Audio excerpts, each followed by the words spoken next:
Halo kawan-kawan, dalam video ini, kita akan membahas beberapa tokoh terkenal yang dikenal luas hingga sekarang. Siapa saja mereka? Dan apa yang membuat mereka begitu berpengaruh? Mari kita mulai videonya.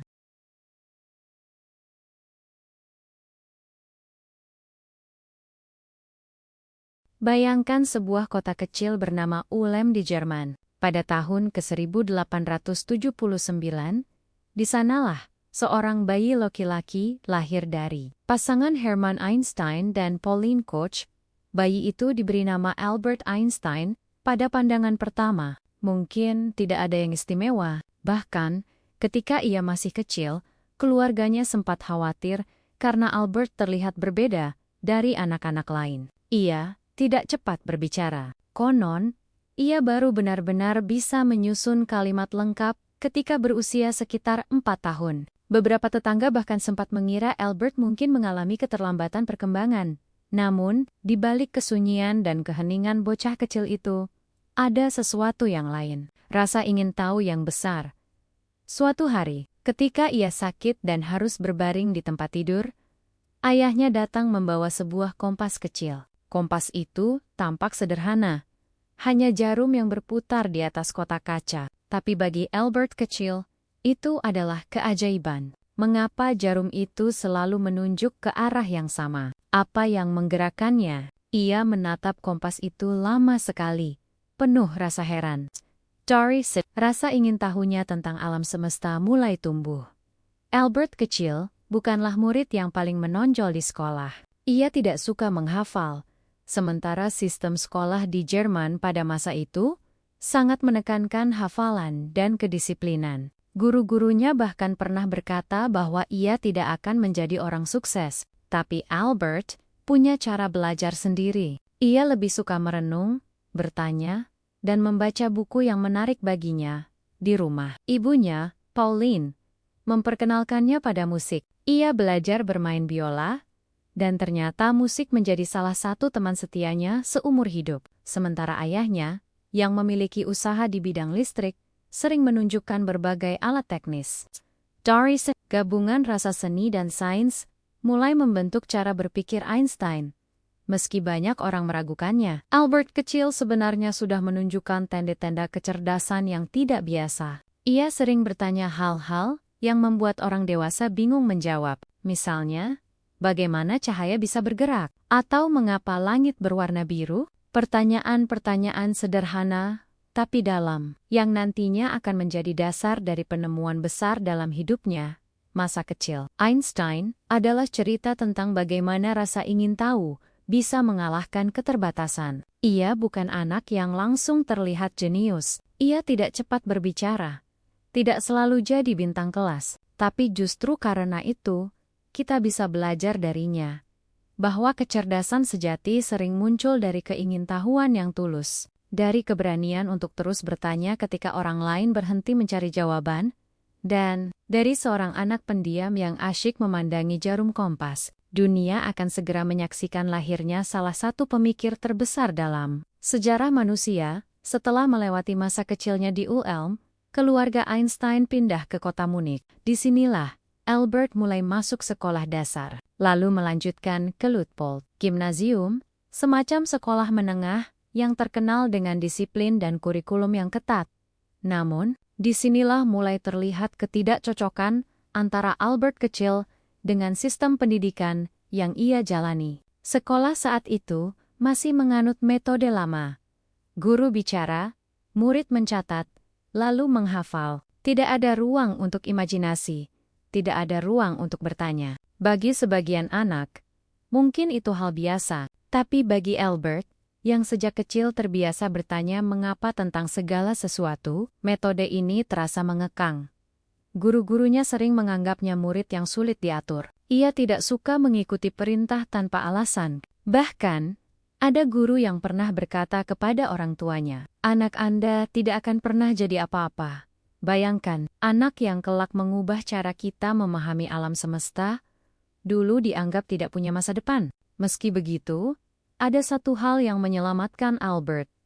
Rasa cintanya pada matematika dan sains. Ia bisa duduk berjam-jam hanya untuk mengutak-atik soal atau membaca buku tentang alam. Matematika, bagi Albert, adalah bahasa yang indah. Science, baginya, adalah petualangan tak berujung. Ia menemukan dunia yang jauh lebih menarik daripada sekadar hafalan pelajaran di sekolah. Pada usia remaja, ia menemukan buku tentang geometri Euclides, dan ia begitu kagum. Ia menyebutnya sebagai buku kecil suci. Dari situ, ia mulai jatuh cinta pada dunia abstrak, angka dan bentuk. Bahkan ketika sekolah membuatnya jenuh, ia tetap menemukan semangat lewat buku-buku sains yang ia baca sendiri di luar kelas.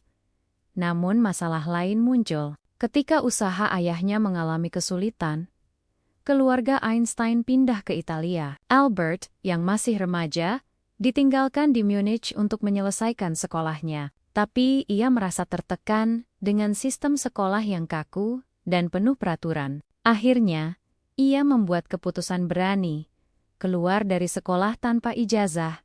Bagi banyak orang, itu mungkin akhir dari segalanya. Anak muda yang keluar sekolah, masa depan suram, tapi tidak bagi Albert. Justru dari situ, jalannya menuju dunia ilmu pengetahuan mulai terbuka. Ia kemudian pindah ke Swiss untuk melanjutkan pendidikan di Swiss Federal Polytechnic School di Zurich, sebuah institusi yang lebih modern, lebih terbuka pada pemikiran bebas. Di sini, ia bertemu teman-teman yang kelak menjadi kolega penting dalam dunia sains. Namun, bahkan di universitas pun, Einstein tidak selalu jadi murid favorit. Ia sering mengabaikan kuliah yang dianggap membosankan, lebih memilih membaca sendiri buku-buku ilmuwan besar, seperti Maxwell atau Newton. Dosen-dosennya kadang kesal, karena sikapnya yang dianggap angkuh. Tapi bagi Albert, belajar bukan soal mengikuti aturan, melainkan tentang mengejar rasa ingin tahu. Perjalanan pendidikan Einstein menunjukkan satu hal, tidak semua orang cocok dengan sistem yang ada. Ada orang-orang yang cara belajarnya berbeda, dan justru karena berbeda, mereka bisa melihat sesuatu yang orang lain lewatkan. Albert Einstein bukanlah murid teladan dalam arti biasa, tapi di balik kenakalan akademisnya, ada semangat pembelajar yang tak pernah padam. Dari rasa frustrasi terhadap sistem sekolah yang kaku, lahirlah keberanian untuk berpikir bebas. Dan berpikir bebas inilah yang kelak melahirkan teori-teori yang mengguncang dunia. Setelah meninggalkan Jerman dengan segala sistem sekolah yang kaku dan mengekang, Albert Einstein melangkah menuju sebuah negeri baru, Swiss, negara kecil yang terkenal damai, netral, dan lebih terbuka terhadap ide-ide baru. Disinilah, perjalanan Albert muda menemukan arah yang lebih jelas. Ketika pertama kali tiba di Swiss, ia tidak langsung masuk universitas. Ia masih harus menyelesaikan sekolah menengah di kota Aarau. Sekolah ini sangat berbeda dengan sekolah sebelumnya di Jerman. Guru-gurunya lebih ramah, metode belajarnya lebih bebas, dan murid-murid didorong untuk berpikir mandiri. Bagi Albert, ini seperti menghirup udara segar. Di Aarau, ia merasa benar-benar bisa bernapas lega. Ia tidak lagi ditekan untuk sekadar menghafal. Ia bisa bertanya, berdiskusi, bahkan berimajinasi. Suasana ini sangat cocok untuk jiwanya yang haus pengetahuan.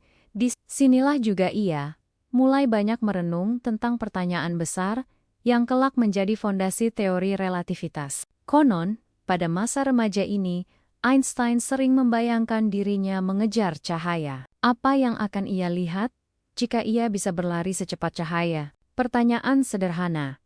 Tapi dari imajinasi seperti inilah, kelak lahir jawaban yang mengubah dunia fisika. Setelah menyelesaikan sekolah menengah, Einstein melanjutkan ke Swiss Federal Polytechnic School di Zurich, yang sekarang dikenal sebagai ETH Zurich. Universitas ini adalah salah satu yang terbaik di Eropa, dan di sanalah ia belajar matematika dan fisika dengan lebih serius. Namun, seperti biasanya, Einstein tetap menjadi mahasiswa yang unik. Ia tidak selalu menghadiri kuliah, terutama jika menurutnya pelajaran itu membosankan atau terlalu formal. Sebaliknya, ia lebih suka belajar sendiri dari buku. Ia menghabiskan banyak waktu mendalami karya para ilmuwan besar seperti James Clerk Maxwell, yang teorinya tentang elektromagnetisme sangat mempengaruhi pemikirannya. Di kampus, Einstein bukanlah murid kesayangan dosen. Beberapa profesornya menganggap ia terlalu keras kepala dan tidak menghormati otoritas. Bahkan, salah satu dosen fisika terkenal, Heinrich Faber, sempat menolak memberikan rekomendasi kerja untuknya setelah lulus. Akibatnya, Einstein sempat kesulitan mencari pekerjaan. Tapi, di sisi lain, masa kuliahnya di Zurich juga mempertemukannya dengan orang-orang penting. Ia berteman dengan beberapa mahasiswa yang kelak menjadi kolaboratornya. Dan di sana pula, ia bertemu Mileva Mari, seorang mahasiswa fisika asal Serbia yang kemudian menjadi istrinya. Mileva adalah salah satu dari sedikit perempuan yang belajar fisika pada masa itu, dan mereka berdua sering berdiskusi panjang lebar tentang sains, meskipun kehidupan akademiknya penuh tantangan. Zurich memberi Einstein sesuatu yang jauh lebih berharga, ruang untuk berpikir bebas. Di Swiss, ia menemukan lingkungan yang mendukung kebebasan berpikir, sesuatu yang sangat sulit ia dapatkan di Jerman. Tapi jalan Einstein tidaklah mulus. Setelah lulus, ia tidak langsung menjadi profesor atau ilmuwan terkenal. Justru, ia harus menghadapi masa-masa sulit, berjuang mencari pekerjaan, bahkan nyaris putus asa. Namun, itulah uniknya perjalanan Einstein. Dari keterbatasan, justru lahir kesempatan. Dari kesulitan mencari kerja, ia akhirnya masuk ke sebuah kantor paten di Bern. Dan di sanalah, bab berikutnya, dari kisah luar biasa ini, dimulai. Spion, Anda adalah seorang lulusan universitas ternama, penuh ide besar, penuh mimpi, dan yakin suatu hari nanti akan mengubah dunia. Tapi setelah lulus, ternyata realitas tidak seindah itu. Itulah yang dialami Albert Einstein. Setelah menyelesaikan pendidikannya di Swiss Federal Polytechnic School di Zurich, ia berharap bisa langsung bekerja sebagai dosen atau peneliti. Namun, kenyataan berkata lain. Reputasinya di kampus tidak terlalu baik bukan karena ia bodoh, tapi karena ia sering berselisih dengan dosen, jarang hadir di kelas, dan dianggap keras kepala. Beberapa profesornya enggan memberinya rekomendasi kerja. Akibatnya, Einstein yang bercita-cita tinggi justru menghadapi masa-masa penuh ketidakpastian. Ia melamar ke berbagai posisi akademis, tapi selalu ditolak. Ia sempat menjadi guru privat, mengajar matematika dan fisika untuk murid-murid kecil, namun pekerjaannya tidak stabil. Ada masa ketika ia nyaris tidak punya penghasilan sama sekali. Bayangkan betapa frustrasinya, seorang yang begitu pintar, tapi tidak dihargai oleh sistem. Namun, di tengah kesulitan itu, ia mendapat sedikit cahaya. Berkat bantuan seorang teman, Einstein akhirnya mendapat pekerjaan tetap di kantor paten Swiss di Bern pada tahun 1902. Pekerjaan ini jauh dari cita-citanya sebagai ilmuwan, tapi justru disinilah salah satu bab paling penting dalam hidupnya dimulai di kantor paten. Tugasnya adalah memeriksa permohonan paten untuk penemuan-penemuan baru. Setiap hari, ia membaca berkas-berkas tentang mesin, motor, dan berbagai alat teknologi. Pekerjaan ini, meskipun monoton, sebenarnya sangat cocok dengan cara berpikirnya. Ia belajar bagaimana sebuah ide bisa diterapkan secara praktis, dan ia jadi terbiasa menganalisis konsep dengan teliti yang lebih penting. Pekerjaan di kantor paten hanya membutuhkan sebagian dari waktunya. Setelah menyelesaikan tugas kantor, Einstein masih punya waktu luang untuk hal yang paling ia cintai, berpikir dan meneliti fisika. Di waktu luangnya, ia menulis catatan, berdiskusi dengan teman-temannya, dan membayangkan eksperimen pikiran yang luar biasa. Einstein sering membayangkan dirinya berada dalam situasi aneh. Bagaimana rasanya terbang bersama cahaya? Bagaimana jika kita jatuh bebas tanpa merasakan gravitasi? Pertanyaan-pertanyaan seperti inilah yang kelak melahirkan penemuan revolusioner bersama beberapa temannya di Bern. Ia membentuk sebuah kelompok kecil yang mereka sebut Akademi Olimpia. Anggotanya hanya beberapa orang. tapi diskusi mereka penuh semangat. Mereka membahas filsafat, ilmu pengetahuan boken sastra. Dari kelompok inilah, Einstein semakin tajam dalam berpikir kritis dan berani menantang pandangan lama. Masa-masa ini bukanlah masa kejayaan, tapi masa persiapan. Saat dunia mengabaikannya, saat banyak orang menganggapnya hanya pegawai biasa, Einstein justru diam-diam sedang menyiapkan sesuatu yang akan mengguncang dunia.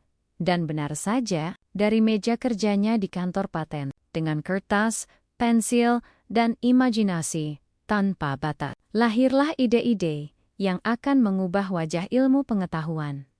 Beberapa tahun kemudian, tepatnya pada tahun 1905, Einstein menerbitkan serangkaian makalah yang begitu luar biasa. Hingga tahun itu disebut sebagai Annus Mirabilis, tahun ajaib Einstein. Tapi sebelum kita sampai ke sana, kita harus memahami satu hal penting.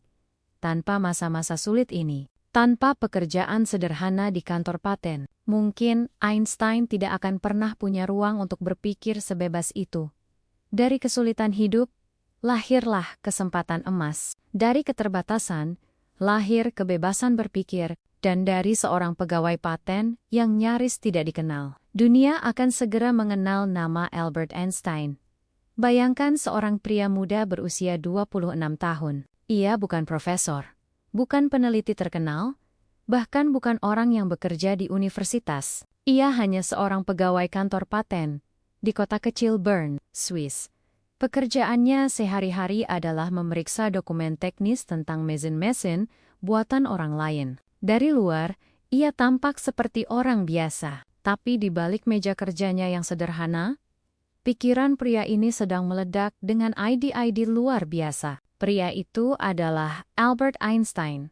Tahun 1905 menjadi titik balik, bukan hanya untuk hidupnya, tapi juga untuk seluruh dunia ilmu pengetahuan. Tahun itu dikenal sebagai Annus Mirabilis, atau Tahun Ajaib Einstein. Dalam waktu hanya 12 bulan, ia menerbitkan 4 makalah ilmiah yang masing-masing memiliki dampak besar, bahkan revolusioner. Mari kita lihat satu persatu. Makalah pertama, efek fotolistrik dalam. Makalah pertama, Einstein menjelaskan sebuah fenomena yang disebut efek fotolistrik. Saat cahaya mengenai logam tertentu, logam itu bisa mengeluarkan elektron. Fenomena ini sudah diamati, tapi belum ada penjelasan yang memuaskan. Einstein mengusulkan ide yang berani. Cahaya bukan hanya gelombang, tapi juga terdiri dari partikel-partikel kecil yang disebut foton. Dengan kata lain, cahaya bisa bertindak seperti partikel. Gagasan ini mengejutkan banyak orang, bahkan membuat bingung para fisikawan saat itu. Tapi justru, ide inilah yang kelak membuka jalan bagi lahirnya mekanika kuantum. Salah satu cabang fisika paling penting di abad ke-20. Atas penjelasan ini, Einstein akhirnya dianugerahi hadiah Nobel Fisika tahun 1921. Makalah kedua, gerak Brown makalah. Berikutnya membahas sesuatu yang tampak sederhana. Gerak acak partikel kecil di dalam air, yang disebut gerak Brown. Orang sudah lama melihatnya, tapi Einstein memberi penjelasan matematis bahwa gerak ini terjadi karena molekul air yang tak terlihat sedang mendorong partikel kecil. Makalah ini menjadi bukti kuat bahwa atom dan molekul benar-benar ada. Ingat, pada awal 1900-an, sebagian ilmuwan masih meragukan keberadaan atom. Jadi, kontribusi Einstein ini sangat penting untuk memperkuat dasar ilmu kimia dan fisika. Makalah ketiga, relativitas khusus. Nah, inilah yang membuat nama Einstein mulai mendunia. Teori relativitas khusus. Einstein mengajukan 2 prinsip sederhana. Hukum-hukum fisika berlaku sama di semua tempat selama kita bergerak dengan kecepatan konstan. Kecepatan cahaya selalu sama, tidak peduli seberapa cepat kita bergerak. Dari 2 prinsip ini, ia menyimpulkan sesuatu yang menakjubkan. Waktu dan ruang bukanlah hal yang mutlak. Waktu bisa berjalan lebih lambat, panjang benda bisa memendek. Semua tergantung pada kecepatan geraknya. Ini benar-benar mengguncang pemahaman lama tentang alam semesta yang sudah ratusan tahun dipegang sejak Newton. Makalah keempat. A. Mikmik. Dan tentu saja, dari teori relativitas khusus, lahirlah rumus yang paling terkenal di dunia. A. Mikmik. Rumus sederhana ini menyatakan bahwa energi E dan massa M adalah dua hal yang setara, hanya berbeda bentuk. C adalah kecepatan cahaya yang sangat besar. Artinya, sedikit saja massa bisa berubah menjadi energi dalam jumlah luar biasa. Rumus ini bukan hanya simbol kecerdasan Einstein, tapi juga menjadi dasar dari teknologi nuklir, baik untuk pembangkit listrik maupun, sayangnya, senjata mematikan. Dunia berubah selamanya. Bayangkan, dalam 1 tahun, seorang pegawai kantor paten biasa menghasilkan 4 makalah yang masing-masing bisa membuat seorang ilmuwan terkenal seumur hidupnya. Tapi Einstein melakukannya sekaligus. Dalam 12 bulan, tahun 1905, bukan sekadar tahun produktif. Itu adalah tahun di mana Einstein mengubah wajah fisika selamanya. Dunia sains yang tadinya masih terikat pada pandangan klasik Newton, kini harus membuka mata pada kenyataan baru. Ruang dan waktu bisa lentur, cahaya punya sifat ganda, dan atom benar-benar nyata. Dari seorang yang sebelumnya diabaikan, Einstein mulai mendapat perhatian. Meski butuh waktu beberapa tahun sampai dunia benar-benar mengakui besarnya karya-karya ini, benih kejayaan Einstein sudah ditanam di tahun ajaib itu.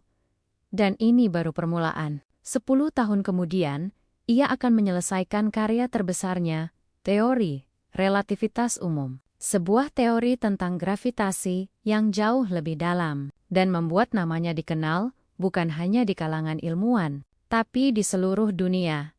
Tahun 1905, tahun ajaib Einstein, sudah mengguncang dunia ilmiah. Tapi pada awalnya, keajaiban itu hanya bergema di kalangan kecil fisikawan. Dunia luas belum mengenalnya. Bayangkan, seorang pegawai kantor paten menulis teori besar yang menantang Newton. Tentu saja, banyak orang masih skeptis.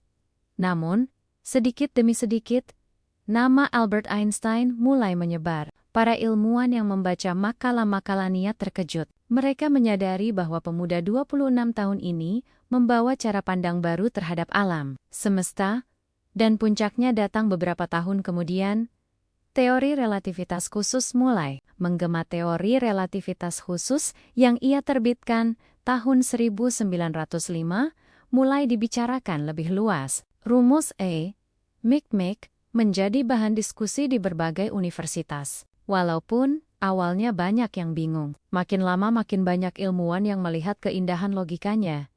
Einstein bukan hanya sekadar menemukan teori baru, ia juga menunjukkan keberanian intelektual. Ia berani mengatakan, waktu itu relatif, ruang itu bisa berubah. Sesuatu yang sebelumnya dianggap mustahil. Dari pegawai paten ke akademisi perlahan-lahan, karya Einstein membuka pintu yang sebelumnya tertutup rapat. Pada 1908, ia akhirnya mendapat posisi sebagai dosen privat di Universitas Bern.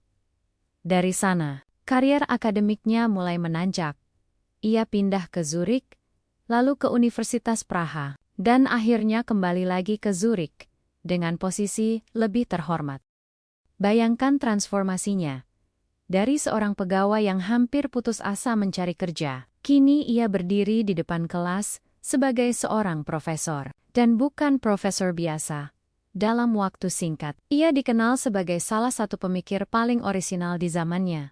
Relativitas umum, jalan menuju puncak. Namun, kebesarannya belum berhenti di situ. Einstein terus merenung, mencari cara untuk memperluas relativitas khusus agar bisa menjelaskan gravitasi. Pekerjaan itu tidak mudah. Ia butuh hampir 10 tahun penuh perjuangan, tapi hasilnya adalah sesuatu yang luar biasa. Teori relativitas umum, yang ia publikasikan pada tahun 1915.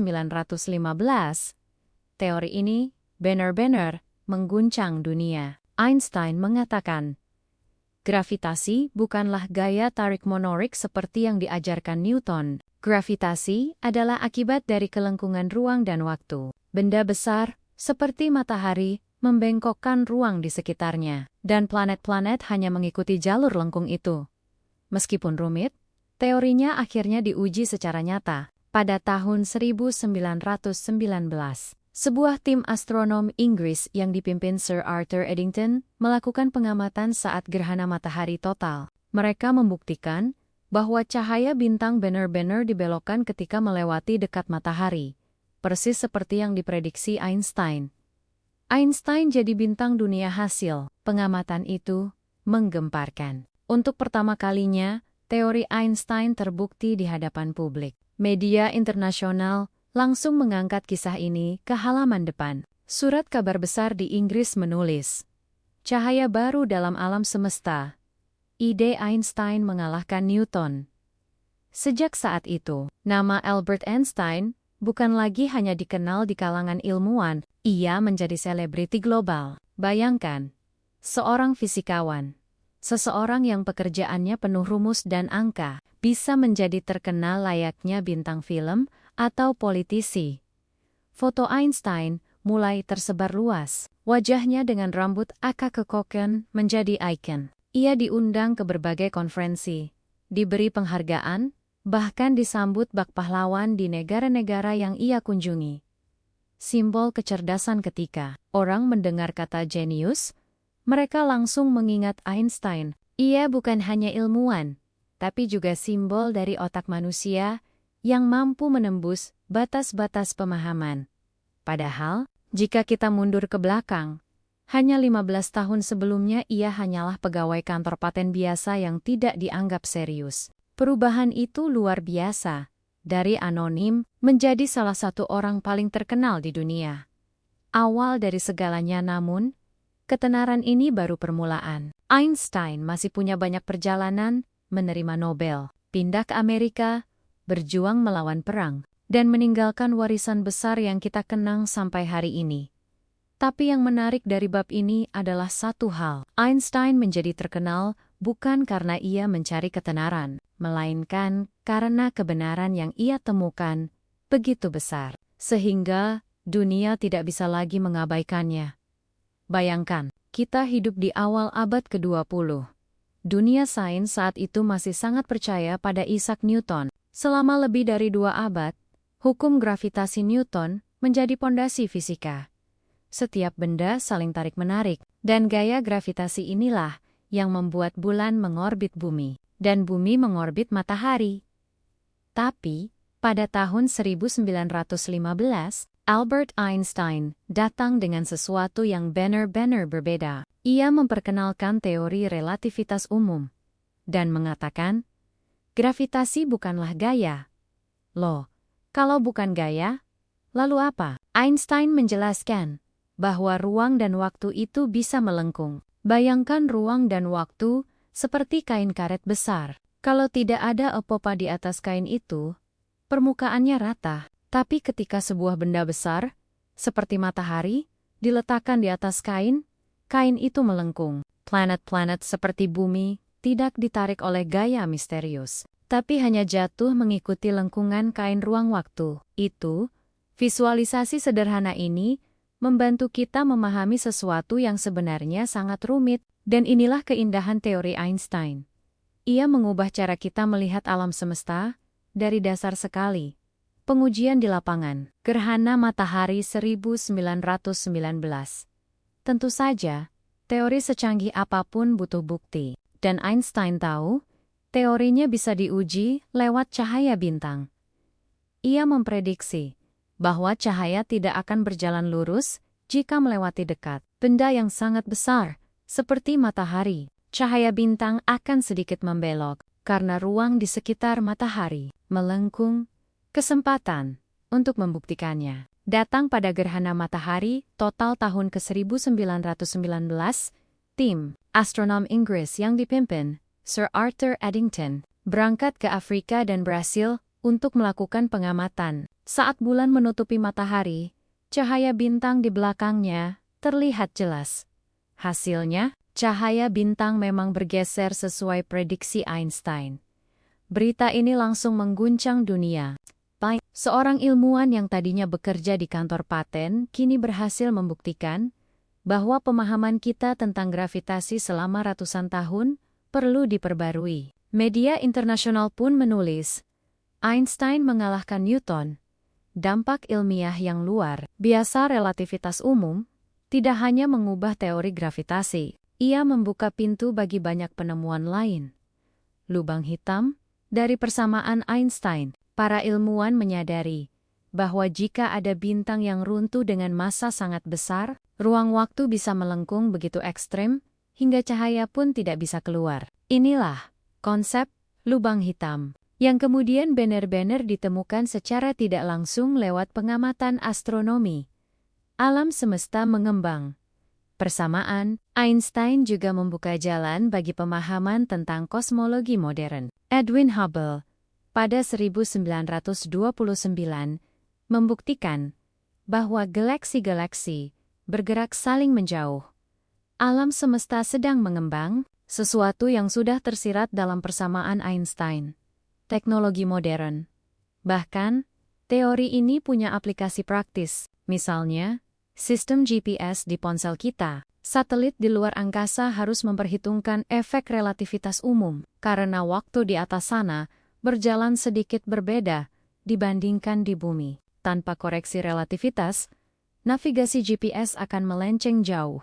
Bayangkan, teori yang lahir dari imajinasi Einstein kini membantu kita menemukan alamat dengan ponsel di genggaman. Einstein jadi ikon dunia setelah Gerhana 1919, Einstein langsung menjadi ikon global. Ia diundang ke berbagai konferensi, disambut bak pahlawan di negara-negara yang dikunjunginya. Ia bahkan lebih dikenal masyarakat umum dibanding ilmuwan lain pada masanya.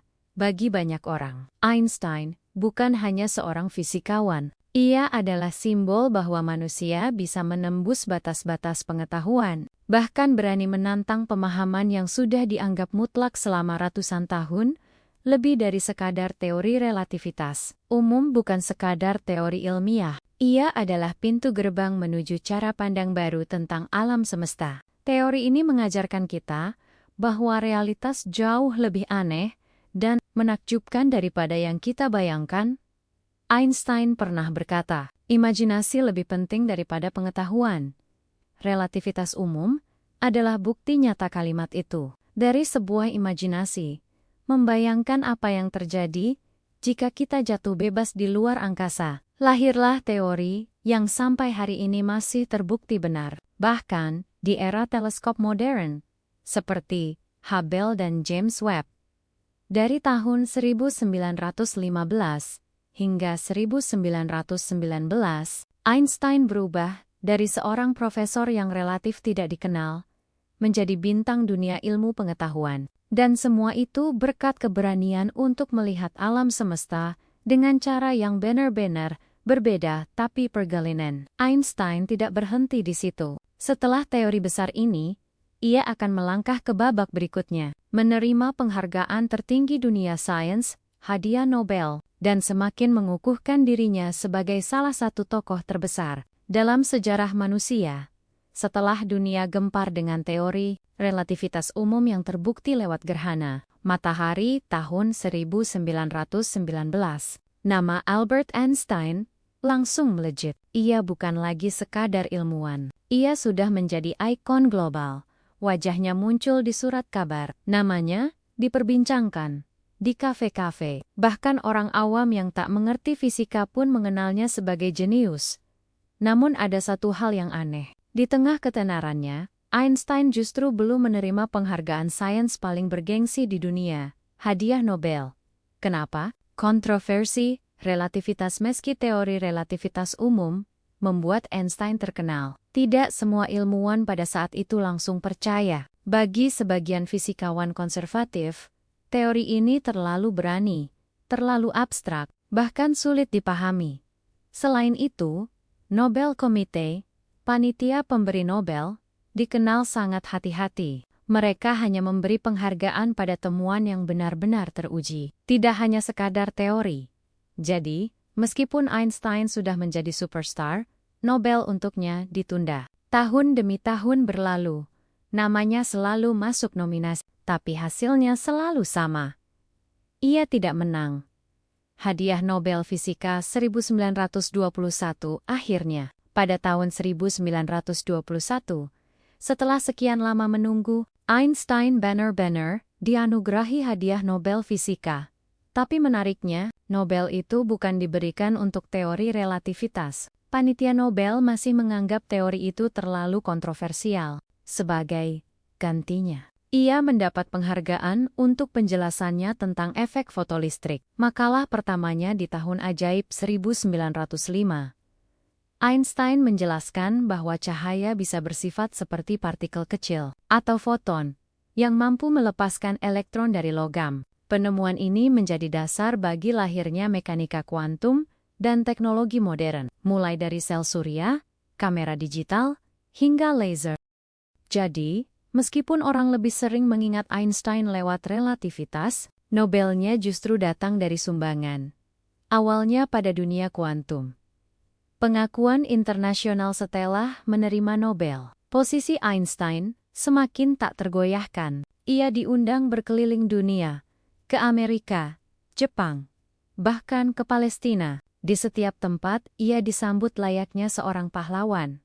Bayangkan, ribuan orang berkumpul hanya untuk melihatnya. Ia tidak sedang bernyanyi atau berakting, tapi orang tetap berteriak-teriak menyambut. Di New York misalnya, ia disambut dengan parade besar. Di Jepang, ia dijamu dengan upacara kehormatan. Einstein benar-benar menjadi selebriti internasional pertama dari dunia sains.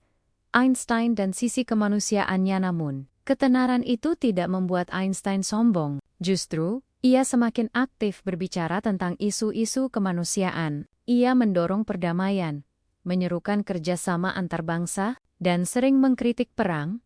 Ia juga mendukung hak-hak sipil, menentang rasisme, dan menggunakan suaranya untuk hal-hal yang jauh di luar dunia fisika. Inilah salah satu alasan mengapa Einstein begitu dihormati.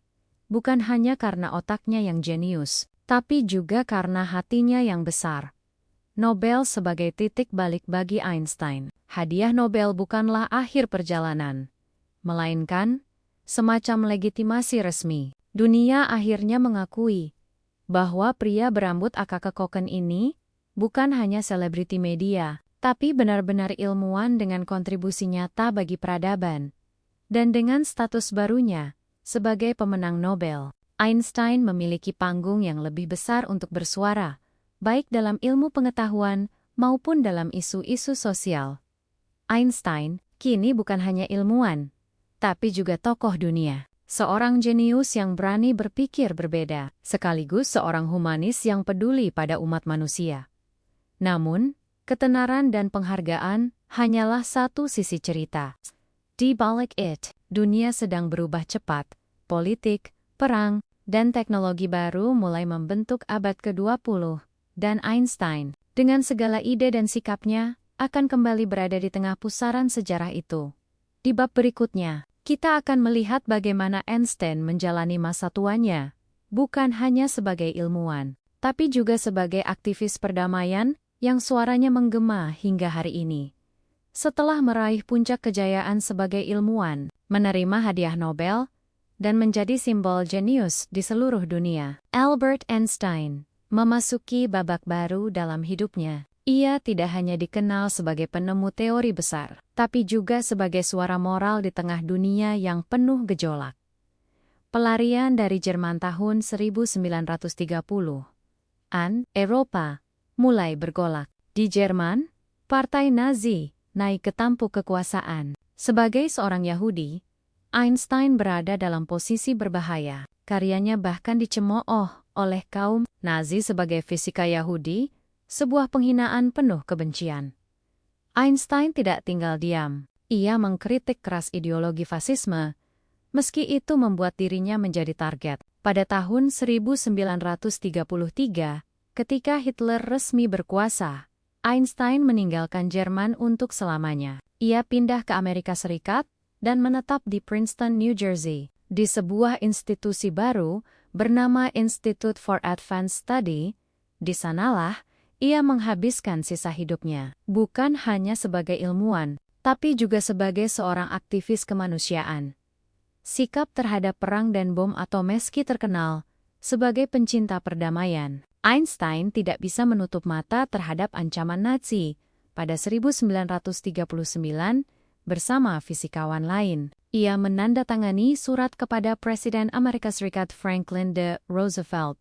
Surat itu memperingatkan bahwa Jerman bisa mengembangkan senjata nuklir berdasarkan prinsip Mikmek.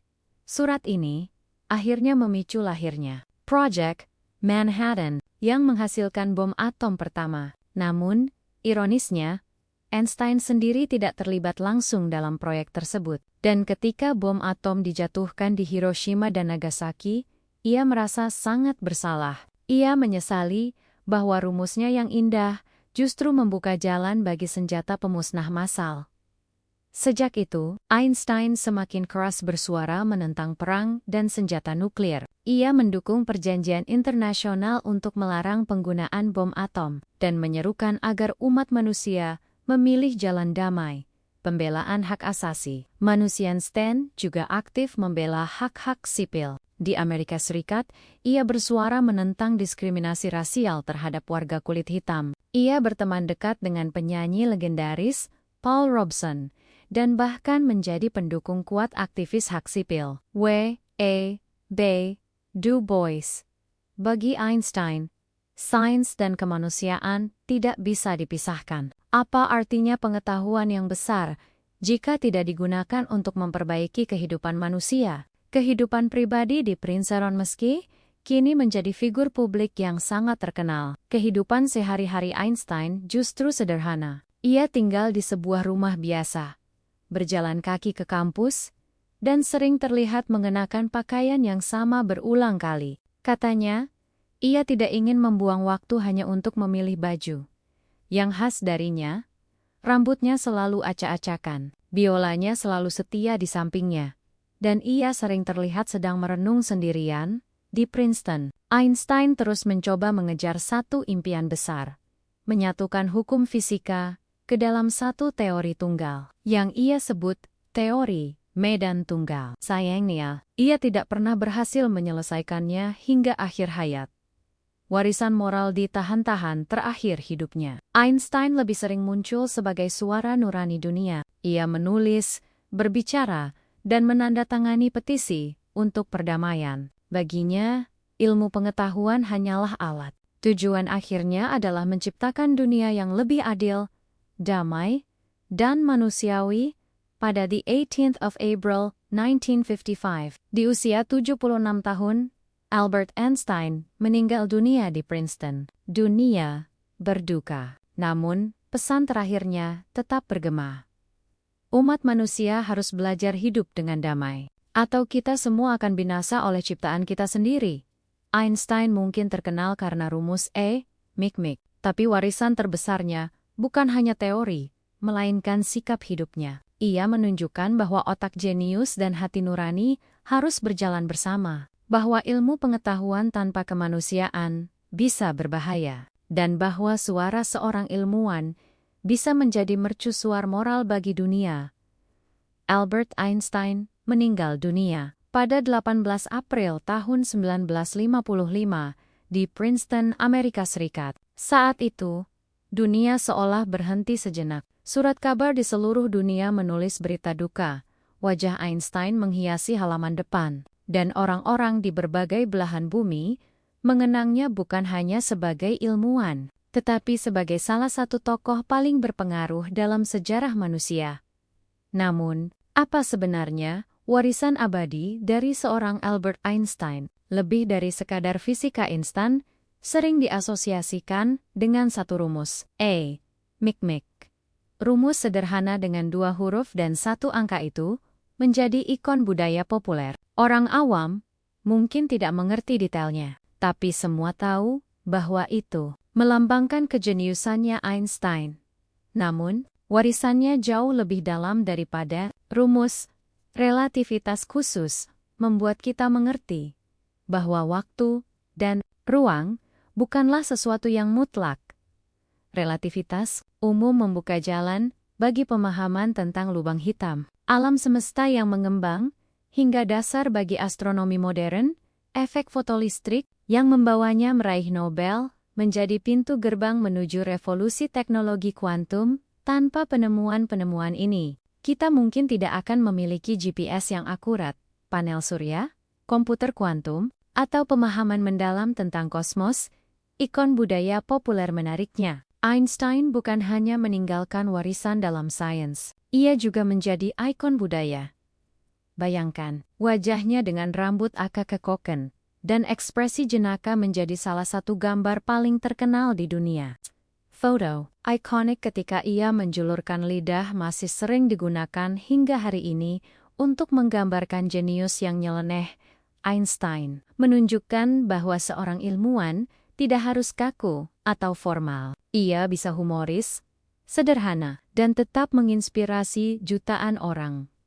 Suara moral selain sains dan ketenaran, Einstein meninggalkan warisan moral. Ia berulang kali menegaskan pentingnya perdamaian, menentang rasisme, dan mendukung hak asasi manusia. Pesannya sederhana, tapi kuat. Ilmu pengetahuan tanpa nilai-nilai kemanusiaan adalah buta, dan kemanusiaan tanpa ilmu pengetahuan adalah lemah. Kalimat ini relevan hingga sekarang. Di era modern, ketika teknologi berkembang sangat cepat, dari kecerdasan buatan, robotika, hingga senjata baru, pesan Einstein mengingatkan kita bahwa pengetahuan harus selalu digunakan untuk kebaikan, bukan kehancuran. Inspirasi generasi baru setiap generasi ilmuwan, dari Stephen Hawking hingga peneliti muda hari ini, berdiri di atas bahu Einstein. Bahkan, banyak anak yang bercita-cita jadi ilmuwan karena mendengar nama Einstein, lebih dari sekadar penemuan. Ia menginspirasi cara berpikir, berani bertanya, berani berbeda, dan berani membayangkan hal-hal yang tampaknya mustahil. Einstein sendiri pernah berkata, imajinasi lebih penting daripada pengetahuan. Dan benar, dari imajinasi nyeleneh seorang anak yang membayangkan dirinya menunggangi seberkas cahaya, lahirlah teori yang mengubah dunia. Warisan yang tak pernah padam kini. Hampir 70 tahun setelah kepergiannya, nama Einstein tetap hidup. Bukunya masih dibaca, teorinya masih diuji, dan wajahnya masih dipajang di poster-poster. Ia telah menjadi bagian dari sejarah umat manusia, sejajar dengan tokoh-tokoh besar seperti Newton, Galileo, dan Darwin. Warisan abadi Einstein bukan hanya fisika modern, tapi juga keyakinan bahwa rasa ingin tahu manusia tidak boleh pernah padam, bahwa pertanyaan-pertanyaan sederhana, seperti apa yang terjadi kalau aku jatuh bebas, atau bagaimana kalau aku bisa terbang dengan cahaya, bisa membuka rahasia terbesar alam semesta. Penutup kisah, Einstein mengajarkan kita bahwa menjadi jenius bukan berarti tahu segalanya, tapi berani mempertanyakan segalanya, bahwa sains bukan hanya tentang angka dan rumus, tapi tentang keinginan memahami dunia dan menggunakannya untuk kebaikan manusia. Dan mungkin, inilah warisan abadi Einstein. Ia membuat kita percaya bahwa dunia bisa dipahami, dan bahwa imajinasi manusia mampu menembus batas ruang dan waktu.